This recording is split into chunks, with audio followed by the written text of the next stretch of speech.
It's gonna be our second week in this little series that we're doing. If you guys didn't watch the last one, we basically just talked about what we're gonna do is we're going over the 10 plagues, and if you looked at them, they each had a specific characteristic, and I mean they all kind of attacked a certain Egyptian god in each of them. And so, what we're doing in this series is we're looking at how God, which is another name is given for him, is Jehovah, how he like kind of proved to the Egyptians that their gods were powerless. And so today the what we're studying is Jehovah versus Heket and Jeb, and these are gonna relate with the second and third plagues, respectively. I don't know, however you say that. And so we're gonna be reading in Exodus chapter 8 verses 1 through 16, and it says, uh, "Then the Lord said to Moses, Go to Pharaoh and say to him, This is what the Lord says: Let my people go, so that they may worship me. If you refuse to let them go, I will send a plague of frogs on your whole country. The Nile will teem with them. They will come Hello? up into your palace." Hey, can you mute? So you, Sorry, but the frogs will come upon you, and okay, the Nile will teem with frogs. They will come up into your palace and in your bedrooms and onto your beds, into the houses of your officials and on your people, and into the ovens and kneading troughs. The frogs will come upon you and your people and all your officials. Then the Lord said to Moses, Tell Aaron, Stretch out your hand with your staff over the streams and canals and the ponds, and make frogs come upon the land of Egypt. So Aaron stretched out his hand over the water of Egypt, and the frogs came up and covered the land. But the magicians did the same things, but their secret arts, or by their secret arts. They also made the frogs come up on the land of Egypt. Pharaoh summoned Moses and Aaron and said, Pray to the Lord to take the frogs away from me and my people, and I will let your people go offer offer sacrifices to the Lord." Moses said to Pharaoh, "I leave to you the honor of setting the time for me to pray for you and your officials and your people, that you and your houses may be rid of the frogs, except for those that remain in the Nile." "Tomorrow," Pharaoh said. Moses replied, "It will be as you say, so that you may know that there is no one like the Lord our God. The frogs will leave you and your houses, your officials, and your people. They will remain only in the Nile." After Moses and Aaron left Pharaoh, Moses cried out to the Lord about the frogs he had brought on Pharaoh. And the Lord did what Moses asked. The frogs died in the houses, in the courtyards, and in the fields. They were piled into heaps, and the land reeked of them. But when Pharaoh saw that there was relief, he hardened his heart, and would not listen to Moses and Aaron, just as the Lord had said. Verse 16. Then the Lord said to Moses, Tell Aaron, Stretch out your staff and strike the dust of the ground, and throughout the lands of Egypt the dust will become gnats. They did this, and when Aaron stretched out his hands with the staff and struck the dust of the ground, gnats came upon the people and animals. All the dust throughout the land of Egypt became gnats. But when the magicians tried to produce gnats by their secret arts, they could not. Since the gnats were on the people and animals everywhere, the magicians said to Pharaoh, This is the finger of God. But Pharaoh's heart was hard, and he would not listen, just as the Lord had said. Uh, yeah. So I think I read a little bit more than I was supposed to. Um, yeah. I read what I was supposed to read. I read a little bit more, but I think it's important. Uh, but as you can see, God he performs two of the next plagues in these, and I mean these are kind of they're very different. I mean, they're not like it's not like the Nile. The Nile was like this big thing in Egypt, like we talked about. It was very key to the Egyptians, but these are kind of more like kind of annoyances. I would say personally.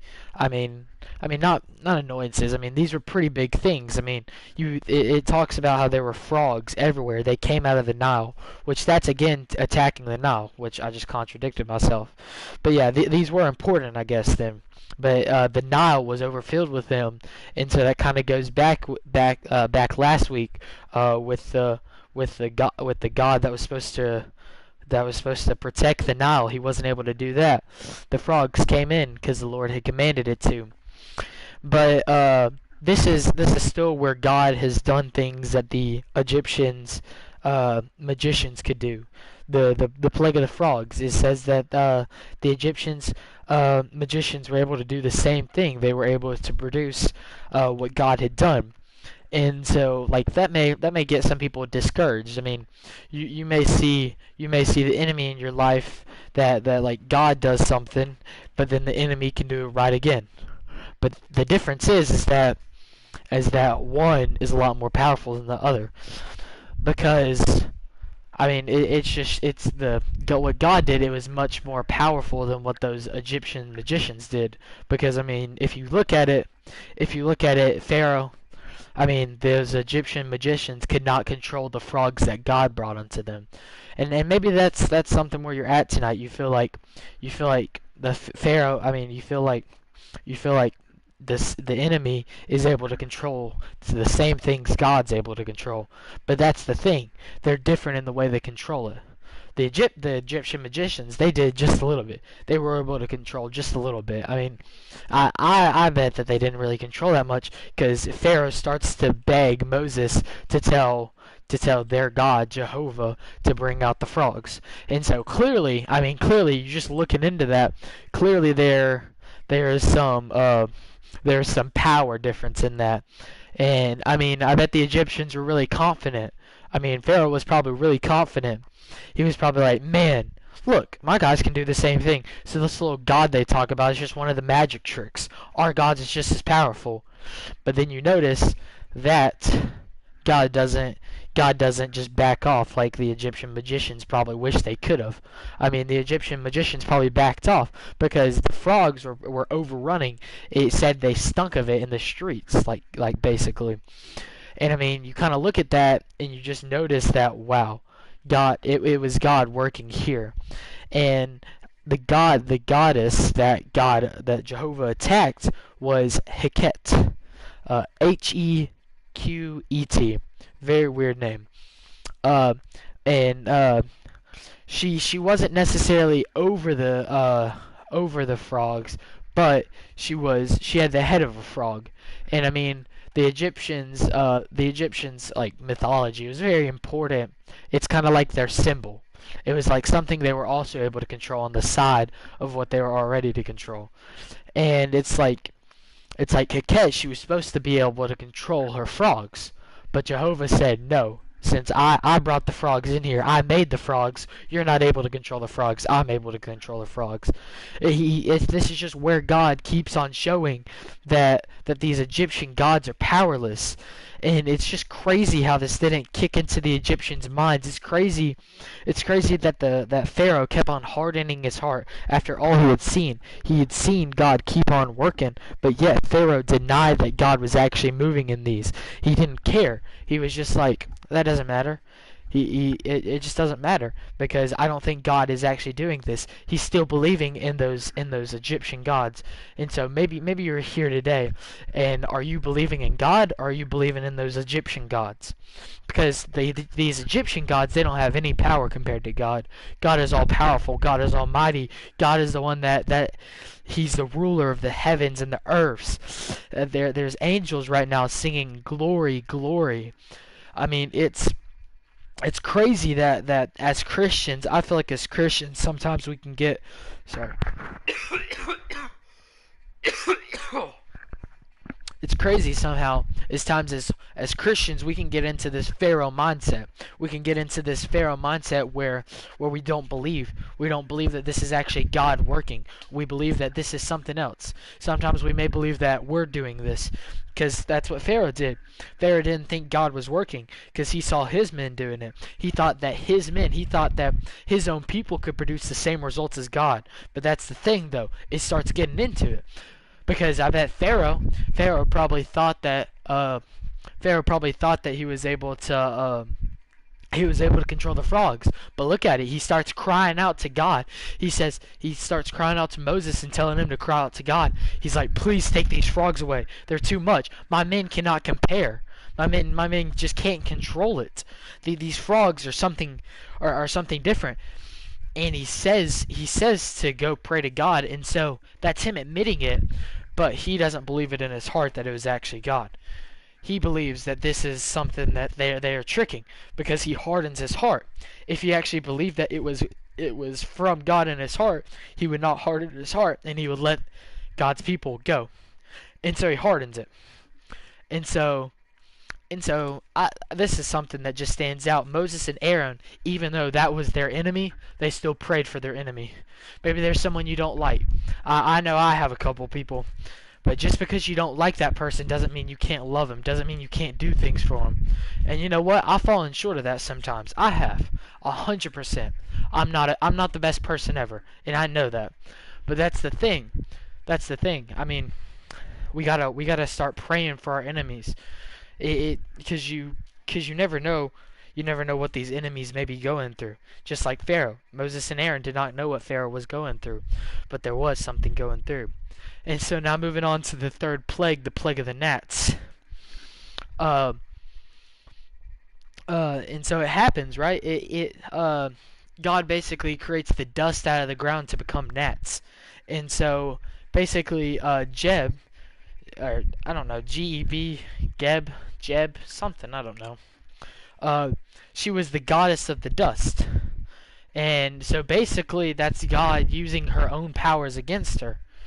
And I mean, I love the way that God does all these whatchamacallits, all these plagues. I love the way he does it because he always attacks. He always attacks with their own thing that they're supposed to be able to control.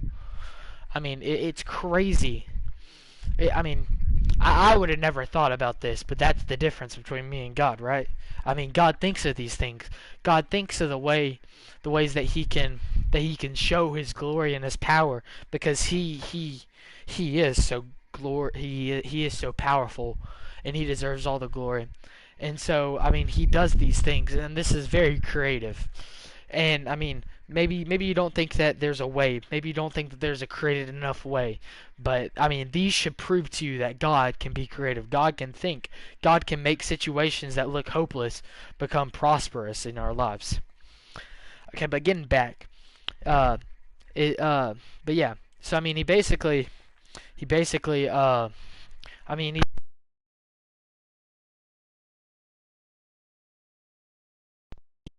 shows that Jeb has no power here. And I mean, it's crazy because I mean, these Egyptians, they still keep on believing that they can do the same things with their God's works. But this is the first one. This is the first one they realize we cannot do these same things. This is Jehovah working here. These are not our Egyptian gods. Because the magicians said to Pharaoh, this is the finger of God. But you know what? Their leader didn't listen. Their leader didn't listen. He hardened his heart, it says. He didn't care if it was God. He hardened his heart. Yeah. He keeps on hardening his heart. And I mean, he just closes himself off to God. And I think that that's what we do most of the time. I think we close ourselves off when God's trying to work, God's trying to show us signs. We just completely close off to him because we want to believe in these fake idols. We want to believe in these fake gods and goddesses. And so I don't know who needs to hear this, but the fake gods, the fake goddesses, like TikTok, like Instagram, like social media, like sometimes sports, like academics, video games. You're putting all your stuff into these things. You think that they can have the same power as God, but that's the thing. They don't, because God has power over everything. There is nothing like our God. There is nothing that has the same power. So maybe you need to know that.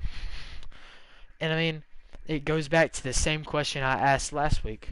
Are you gonna believe? Are you gonna believe some fake things? Or are you gonna believe in the one true God, the God that keeps on showing His power? He's gonna show His power 7 more times, and Pharaoh won't listen until the very last one. It's because something major happens, and even that he still doesn't believe. But yeah, thank you for joining. I know this one went a little short, but thank you all, and have an amazing weekend, and we'll see you back next week for the next plagues.